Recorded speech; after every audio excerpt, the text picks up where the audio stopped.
தமிழ்நாட்டு தமிழர்கள் முதல் உலகத் தமிழர்கள் வரை அனைவருக்கும் அன்பு வணக்கம். அன்பிற்குரிய தமிழர்களே, தமிழ்நாட்டு அரசியல் வரலாற்றிலே பொன் எழுத்துக்களால் பொறிக்கப்பட வேண்டிய மாபெரும் தலைவர், பெருந்தலைவர், பச்சை தமிழர் ஐயா கு. காமராசர் அவர்களின் 123வது பிறந்த நாள். தமிழ்நாட்டு அரசியல் வரலாற்றிலே ஒரு எளிய தமிழராக மிக பின்தங்கிய தமிழ் குடியிலே பிறந்து, குறிப்பாக பட்டிக்காட்டு தமிழர் என்று சொல்லலாம். அந்த அளவுக்கு ஒரு காலத்திலே விருதுநகரின் பெயர் விருதுப்பட்டி என்றுதான் இருந்ததாக செய்திகள் கிடைக்கின்றன. அந்த விருதுப்பட்டியிலே பிறந்து தொடக்க கல்வியை கூட சரியாக நிறைவு செய்யாத நிலையில் மாணவ பருவத்திலே இந்திய நிலப்பரப்பின் விடுதலை போராட்டத்தில் வெள்ளையர்கள் இந்த நாட்டிலிருந்து விரட்டி அடிக்கின்ற அந்த அறப்போர் களத்திலே தேசப்பிதா என்று சொல்லக்கூடிய மகாத்மா காந்தியின் வழியை ஏற்று களமாடியவர் நம்முடைய பெருந்தமிழர் தலைவர் காமராசர் அவர்கள். ஏறக்குறைய 8 ஆண்டுகள் சிறையிலே தன்னுடைய காலத்தை கழித்திருக்கிறார். விடுதலை போராட்ட களத்திலே நின்று சாதி ஆதிக்க, சமய ஆதிக்க, பணம் படைத்தோர் பலர் தமிழ்நாட்டு அரசியலிலே பெருந்தலைவர் காமராஜரை ஒட்டி அவருக்கு மூத்தவராக கூட இருந்து களமாடிய அந்த சூழ்நிலையில் மிக எளிய குடும்பத்தை சார்ந்த ஏழை பங்காளர் என்று சொன்னால் மிக இல்லை.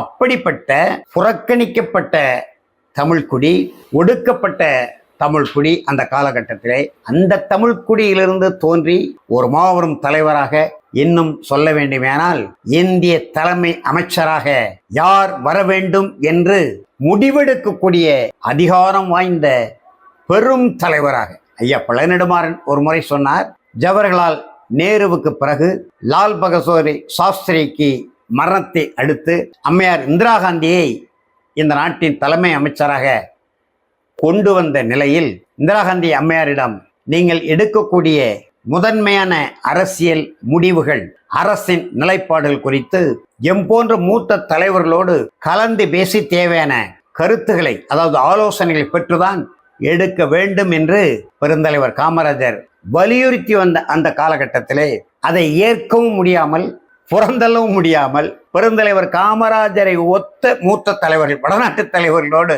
அம்மையார் இந்திரா காந்தி என்ன செய்வது, எதற்கெடுத்தாலும் முட்டுக்கட்டை போடுவது போல் தலைவர் பேசுகிறாரே, சொல்லுகிறாரே, சமாளிக்க முடியவில்லையே, என்ன செய்வது என்று கேட்டபோது வடநாட்டு தலைவர்கள் சொன்ன விடை, பேசாமல் தலைவர் காமராஜரை அமைச்சரவையிலே போட்டு விடுங்கள். அமைச்சரவையிலே போட்டு விட்டார். அவருக்கு எந்த பொறுப்பு கொடுக்கிறோமோ, எந்த துறைகளை கொடுக்கிறோமோ அந்த துறைகளில் கவனம் செலுத்துவார் என்று சொன்னபோது அதே கருத்தை அம்மையார் இந்திரா காந்தி அவர்கள் நம்முடைய தலைவர் காமராஜரோடு கலந்து பேசி, நீங்கள் என்னுடைய அமைச்சரவையிலே உள்துறை அமைச்சராக எனக்கு அடுத்த நிலையில் இருந்து இந்த நாட்டை வழிநடத்த வேண்டும் என்று கேட்டபோது தமிழ்நாட்டு தலைவர்களை, கட்சி பொறுப்பாளர்களை கலந்து பேசி ஒரு ஜனநாயக நிறைவாகத்தான் அந்த முடிவை நான் எடுக்க முடியும் என்று அம்மையார் இந்திரா காந்தியிடம் தெரிவித்து விட்டு தமிழ்நாட்டிலே வந்து தமிழ்நாடு காங்கிரஸ் கட்சி குழு, அதாவது அவங்க கமிட்டி என்று சொல்வார்கள், காங்கிரஸ் கமிட்டி கூட்டத்தை போட்டு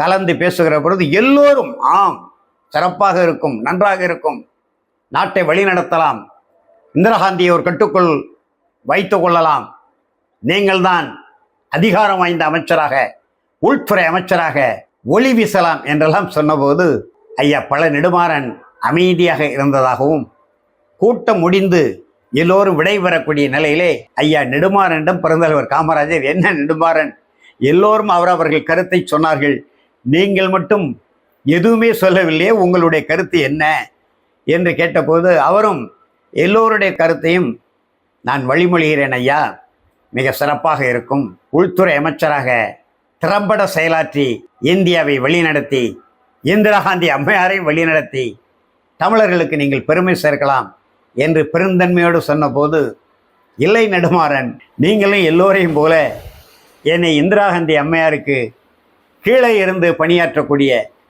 ஒரு நிலையை வழிமொழிகிறீர்களே, அது தவறு. நான் இந்திரா காந்தியினுடைய தந்தையார் நேருவுக்கே தலைவராக இருந்தவன், அந்த அம்மாவுக்கு கீழே இருந்து என்னால் எப்படி வேலை செய்ய முடியாது என்று நேருவுக்கே தலைவரான எந்த தமிழரும் இந்த காலத்தில் மட்டுமல்ல எந்த காலத்திலும் நினைத்து பார்க்க முடியாத உச்சத்தை எட்டியவர் பெருந்தலைவர் காமராஜர். 1952 சென்னை மாகாண சட்டப்பேரவை தேர்தலிலே பெரும்பான்மையான சட்டமன்ற உறுப்பினர்களை காங்கிரஸ் கட்சி பெற முடியாத நிலையிலும் கூட காங்கிரஸ் கட்சியே அரியணை ஏறக்கூடிய அந்த சூழலை உருவாக்கி மூதறிஞர் ராஜாஜி தனக்கு எதிரான நிலைப்பாடு கொண்டவர் காங்கிரஸ் கட்சிக்குள்ளே என்றாலும் கூட, நேருவுக்கே அறிவுரை சொல்லக்கூடிய தகுதி நிலை பெற்றவர் என்றாலும் கூட, அவரையே முதலமைச்சராக்கி சென்னை மாகாணத்தின் முதலமைச்சராக அமர வைத்து ஒரு நெருக்கடியான சூழ்நிலை 1954 காலகட்டத்திலே அவர் குலக்கல்வி திட்டம், அதைத்தான் இன்றைக்கு ஒன்றிய அரசு புதிய கல்விக் கொள்கை என்ற நிலையிலே கொண்டு வருகிறார்கள். திராவிட மாடல் அரசு அதற்கு எதிராக இருக்கிறது. எனவேதான் கல்வித்துறைக்கு கொடுக்க வேண்டிய நிதியும் கொடுக்கவில்லை என்று திராவிட மாடல் புலம்பிக் கொண்டிருக்கு. அந்த குலக்கல்வி திட்டம் என்கின்ற அந்த திட்டத்தை காரணம் காட்டி நாட்டில் தமிழகத்திலே எழுந்த கிளர்ச்சிகளை சரி செய்வதற்கும் நிலைகளை சமப்படுத்துவதற்கும் ராஜாஜியை பதவி விலக வைத்து அந்த பொறுப்புக்கு வந்தவர் பெருந்தலைவர் காமராஜர். ராஜாஜி யார்? விருது பெட்டியலை பிறந்த பெருந்தலைவர் காமராஜர் யார்? இரண்டையும் ஒப்பிட்டு பாருங்கள். விடுதலை பெற்ற இந்தியாவினுடைய முதல் கவர்னர் ஜெனரலாக பொறுப்பேற்றவர் ராஜாஜி, மறந்துவிடக்கூடாது. நேருவுக்கே அப்போதை முட்டுக்கட்டை போடக்கூடியவர். இன்னும் சொல்ல வேண்டுமானால் தேச பிதா என்று சொல்லக்கூடிய மகாத்மா காந்திக்கு நிகரான ஒரு மாபெரும் தலைவர் ராஜாஜியை நீக்கிவிட்டு அந்த நாற்காலியிலே பெருந்தலைவர் காமராஜர், விருது பெட்டியை சேர்ந்த பெருந்தலைவர் காமராஜர் அமரக்கூடிய அரசியல் சூழலை அன்றைக்கு உருவாக்கியவர் பெருந்தலைவர் காமராஜர் என்று சொன்னால் அந்த அளவுக்கு செல்வாக்கை பெற்றவர். மக்கள் நடுவே ஏறக்குறைய 50 விழுக்காடு மக்கள் பெருந்தலைவர் காமராஜர். இன்றைக்கு பார்க்கிறோம், சாதிய சட்டிக்குள்ளே அவரை அடைத்து அழகு பார்க்கிற அவர் பிறந்த சமுதாயத்தை சார்ந்த குட்டி குட்டி தலைவர்கள் எல்லாம் இன்றைக்கு பார்த்து நாம் உண்மையிலே மனம் நொந்து வருந்தக்கூடிய நிலை. எப்பேற்பட்ட தலைவர்! நேருவுக்கே தலைவர், ராஜாஜிக்கே தலைவர் இருந்த பெருந்தலைவர் காமராஜர் ஆட்சி பொறுப்பு ஏற்ற உடனே ராஜாஜி மூடிய 6000 பள்ளிக்கூடங்களையும் திறந்து அதற்கு மேலே 18,000 பள்ளிக்கூடங்களை பட்டி தொட்டி எங்கும் திறந்து தமிழ்நாட்டு பிள்ளைகளை, ஏழை எளிய பிள்ளைகளை, உழைக்கும் மக்கள் பிள்ளைகளை, பட்டியல் பிரிவில் இருக்கக்கூடிய பிள்ளைகளை எந்த வேறுபாடும் இல்லாமல், ஏற்றத்தாழ்வும் இல்லாமல் எல்லோரும் அரசு பள்ளிக்கூடத்திலே தமிழ் வழி கல்வியிலே, அதுதான் பெருத்த சிறப்பு. பெருந்தலைவர் காமராஜர் கல்வித்துறையிலே மிகப்பெரிய மறுமலர்ச்சியை, புரட்சியை ஏற்படுத்திய அந்த காலகட்டத்திலே விரல் விட்டு எண்ணக்கூடிய நிலைதான் ஆங்கில பள்ளிகள், ஆங்கிலோ இந்தியன் கான்வென்ட் என்று சொல்லக்கூடிய அந்த விரல் விட்டு எண்ணக்கூடிய பள்ளிகள் தமிழகத்திலே சென்னையிலையும் கோவையிலையும் திருச்சியிலையும் தஞ்சையிலையும் என்று சொல்லக்கூடிய ஒரு 4-5 பள்ளிக்கூடங்கள் தான் இருந்தது. இன்றைக்கு ஊராட்சி ஒன்றிய தொடக்க பள்ளியிலே ஆங்கில வழி கல்வி, எங்கும் தமிழ் எதிலும் தமிழ். 1968 ஆட்சி மொழி சட்ட திருத்தம் கொண்டு வந்த அண்ணாதுரை 5 ஆண்டுகளில் தொடக்க கல்வி முதல் கல்லூரி கல்வி வரை நாங்கள் தமிழை பயிற்று மொழியாக்கி விடுவோம், 5 ஆண்டுகளில் எங்கும் தமிழ் எதிலும் தமிழ் என்ற நிலை கொண்டு வந்து விடுவோம் என்று சொல்லி தமிழை தலை குப்புற கவிழ்த்த அண்ணாதுரை. பெருந்தலைவர் காமராஜர் கல்விக்கண்ணை திறந்தார். இன்றைக்கு திராவிட மாடலே கல்வி நாளாக அவருடைய பிறந்த நாளை அறிவிக்கக்கூடிய சூழ்நிலை. அது மட்டுமல்ல, வேளாண்மை தொழிலை செழிக்க செய்தவர் பெருந்தலைவர் காமராஜர். 13 அணைகளை கட்டியவர், 3 கால்வாய்களை வெட்டியவர். ஏறக்குறைய காவிரி தீரம் என்று சொல்லக்கூடிய நெற்களஞ்சியத்திலே 30 லட்சம் குறுக்கங்கள், நமக்கு முப்போக நஞ்சை நிலங்கள் இயற்கையாக அமைந்த அந்த நெற்களஞ்சிய அந்த அளவீடை ஒப்பிட்டு பார்க்கும்போது அதில் சரிபாதி ஏறக்குறைய 15 லட்சம் குறுக்கம் புதிய பாசன வசதிகளை, இந்த அணைகளை கட்டி கால்வாய்களை வெட்டி எவ்வளவு பெரிய பேரீட்டம், அதாவது பெரும் சாதனை.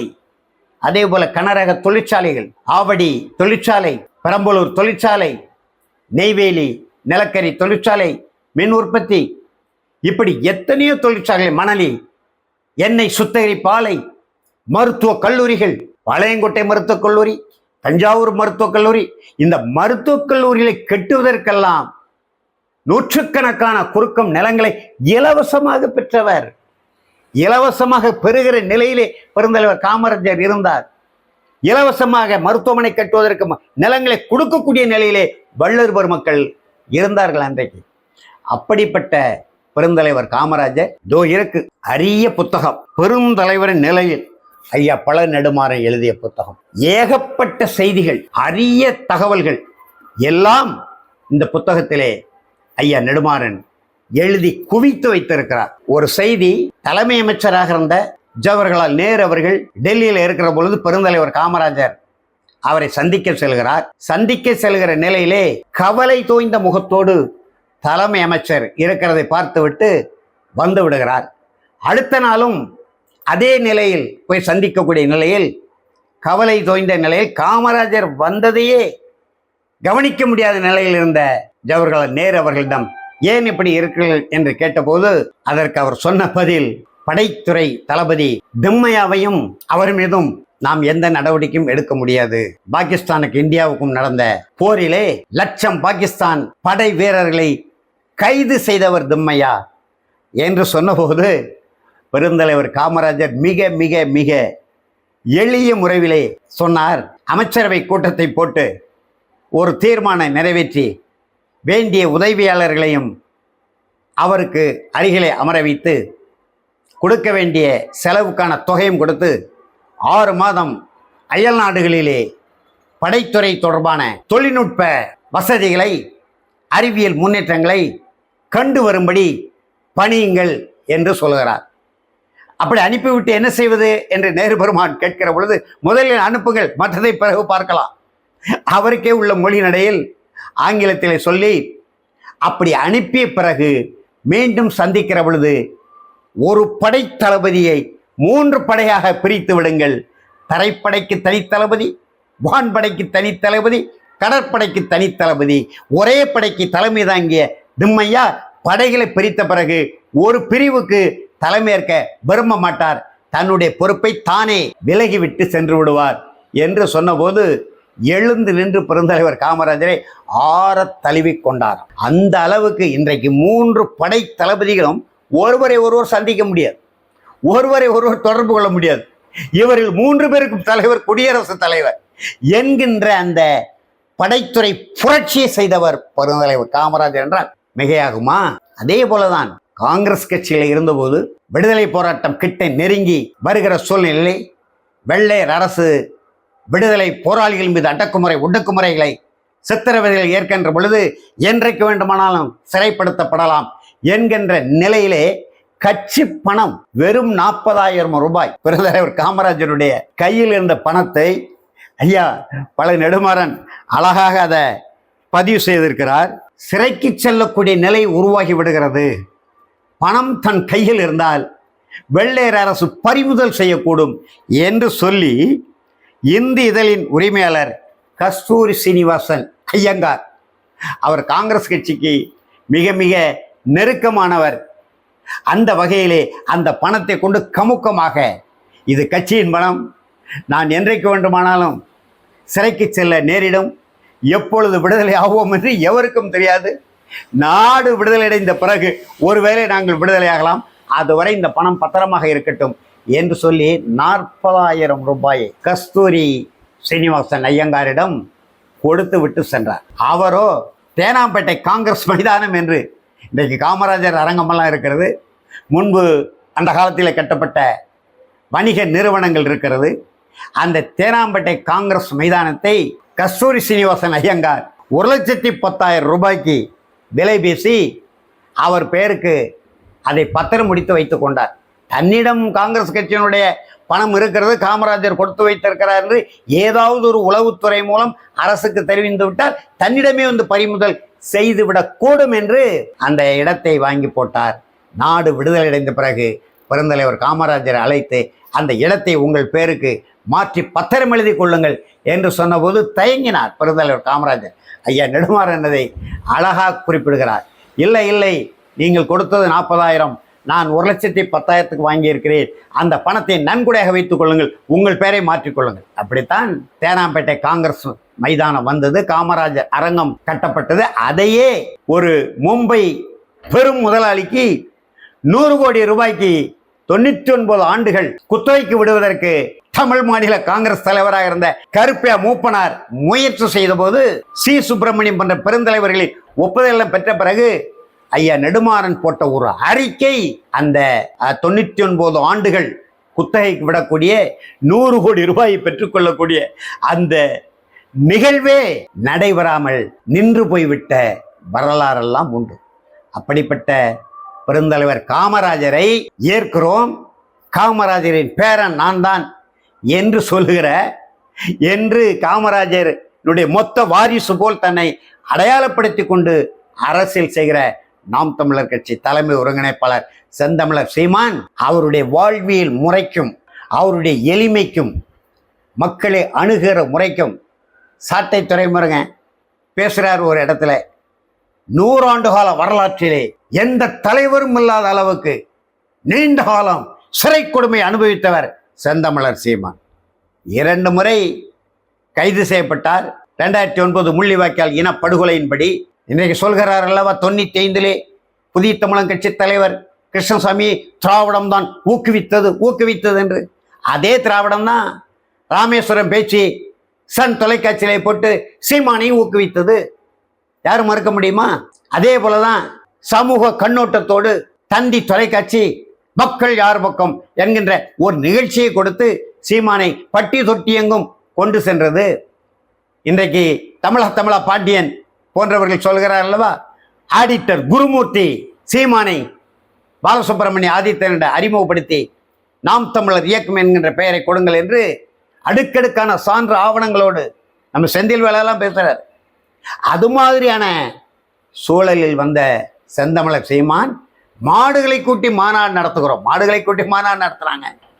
அந்த மேடைக்கு நடந்து போகிற வழியை பாருங்க, சிவப்பு கம்பளம் விரித்து, பச்சை கம்பளம் விரித்து. இதான் பெருந்தலைவர் காமராஜருடைய வழி, பெருந்தலைவர் காமராஜருடைய வாழ்க்கை முறை தான். அவருடைய தியாகராய நகர் வீடு 100 ரூபாய்க்கு வாடகை கொடுத்தார் அந்த காலத்தில். ஆனால் செந்தமிழர் சீமான் காமராஜர் போலவே தன்னுடைய வாழ்வியல் நடைமுறை அமைத்துக் கொள்கிறார். பெருந்தலைவர் காமராஜருடைய அந்த வாழ்வியல் நடைமுறைக்கும் அவருடைய விடுதலை போராட்ட இயக்கத்திற்கும் திறமை வாய்ந்த அந்த ஆட்சி அதிகாரத்தை கோலோச்சிய அந்த திறனுக்கும் ஏணி வைத்தாலே எட்டாது தம்பி. அப்படிப்பட்ட தலைவர் சிலைக்கு இன்றைக்கு மாலை போடுகிறீர்கள். எல்லா தலைவரும் போடுறாங்க, அப்புறம் என்ன மாற்றுனீங்க? நீங்களும் போய் போடுறீங்க, எல்லாருக்கும் போடுறீங்க. செந்தமிழர் சீமான் அவர்களே, தெளிவு பெறுங்க. தமிழ் தேசியம் பேசுவது நாட்களை தமிழ் தேசியம் நடைமுறையில் முழுக்க திராவிட மாடல் போட்ட வழியிலே சாதியாக சாதிய முகமூடிகளை போட்டுக்கொண்டு அந்த மாநாடு இந்த மாநாடு பட்டியல் வெளியேற்ற மாநாடு என்று இன்றைக்கு தேர்தலை நோக்கி ஒட்டுமொத்தமாக மொழி உரிமை, இன உரிமை, நில உரிமை, 67 ஆட்சிக்கு வரும்போது திராவிட மாடல் என்னென்ன உரிமைகள் நமக்கு இருந்தது, காங்கிரஸ் ஆட்சியில் என்னென்ன உரிமைகள் இருந்தது, இன்றைக்கு எல்லா உரிமைகளையும் இழந்து நிற்கிறோமே. அந்த அரசியல் உரிமைகளை மீட்பதற்கு வென்றெடுவதற்கு போராட வேண்டுமே தவிர சாதிக்கு ஒரு மாநாடு போட்டு கொண்டிருந்தா இது என்ன தமிழ் தேசியம்? நாங்களெல்லாம் தமிழ் தேசியத்திற்காக, நீங்க திரைப்படத்துறையினுடைய முகவரி உங்களுக்கு ஒரு இயக்குனராக கேட்டால் நான் நடிகன் இல்லை, 35 ஆண்டுகளாக ரசிகர்களை உருவாக்கவில்லை, ஒரு தலைவனின் மகனாக பிறக்கவில்லை. நம்ம பெருந்தலைவர் காமராஜர் யாருடைய மகனாக பிறந்தாரு? பெருந்தலைவர் காமராஜர் தமிழ்நாட்டில் பிறந்து விருதுப்பட்டியிலே பிறந்து தமிழ்நாட்டு அரசியலை தனது அரசியலாக மாற்றி தன்னுடைய வீரத்தால், தியாகத்தால், சிந்தனையால், செயல்பாட்டால் இந்தியாவுக்கு தலைமையாக இருக்கக்கூடிய நிலைக்கு வந்தார். அவர் யாருடைய மகன்? இதெல்லாம் பெருமையாக சொல்லிக் கொள்ளலாமா? திரைப்படத்துறையில் நீங்க அறிமுகமான ஒருவர், ஒரு புகழ்பெற்ற இயக்குனர் என்ற நிலையில் இருந்தீங்க. உங்களுடைய அந்த மொழி நடையும் உடல் மொழியும் மக்களை ஈர்த்தது, இளைஞர்கள் ஈர்த்தது. அன்றைக்கு பேசுவதற்கு வைகோவை பார்த்து விட்டார்கள், திருமாவளவனை பார்த்து விட்டார்கள், எல்லா தலைவர்களும் பார்த்து விட்டார்கள். எழுச்சியோடு பேசினீர்கள். ஈழத்திலே ஒரு விடுதலை கிடைக்க வேண்டும், ஒரு விடிவு ஏற்பட வேண்டும், நம்முடைய மக்களை பாதுகாக்க வேண்டும் என்கின்ற உணர்வோடு இளைஞர்கள் சேர்ந்தார்கள். அப்படிப்பட்ட அந்த தமிழீழ விடுதலை போராட்டத்தை முன்னிறுத்தி தமிழ் தேச அரசியலை முன்னெடுத்த நீங்கள் சுகபோக வாழ்க்கைக்கு அடிமையாகி விட்டீர்கள். 5 விண்மீன் விடுதலை அறை, அப்புறம் மாடுகள் மாநாடு, மேடைக்கு போறதுக்கு சோப்பு கம்பளம், பச்சை கம்பளம் விரிப்பு. இந்த ஆடம்பரத்தை எல்லாம் பெருந்தலைவர் காமராஜர் ஒருபோதும் ஏற்றதில்லை. அனுமதித்தில்லை என்கின்ற நிலையிலே ஒரு தூய அரசியல், நேர்மையான அரசியல், மக்கள் நலன் சார்ந்த அரசியல், லஞ்ச லாவண்ய முறைகேடுகளுக்கு முற்றிலும் எதிரான ஒரு மக்கள் நலன் சார்ந்த மொழி இன நில விடியலை நோக்கிய ஒரு அரசியலை தமிழ் தேசியம் முன்னெடுக்க வேண்டும் என்கின்ற அடிப்படையிலே தான் பெருந்தலைவர் காமராஜருடைய 123வது பிறந்த நாளாகிய இன்று நம்முடைய தமிழ்நாட்டு மக்களுக்கும் தமிழ்நாட்டை எதிர்நோக்கி கொண்டிருக்கக்கூடிய உலகத் தமிழர்களுக்கும் தெரிவித்து விடைபெறுகிறேன். வணக்கம்.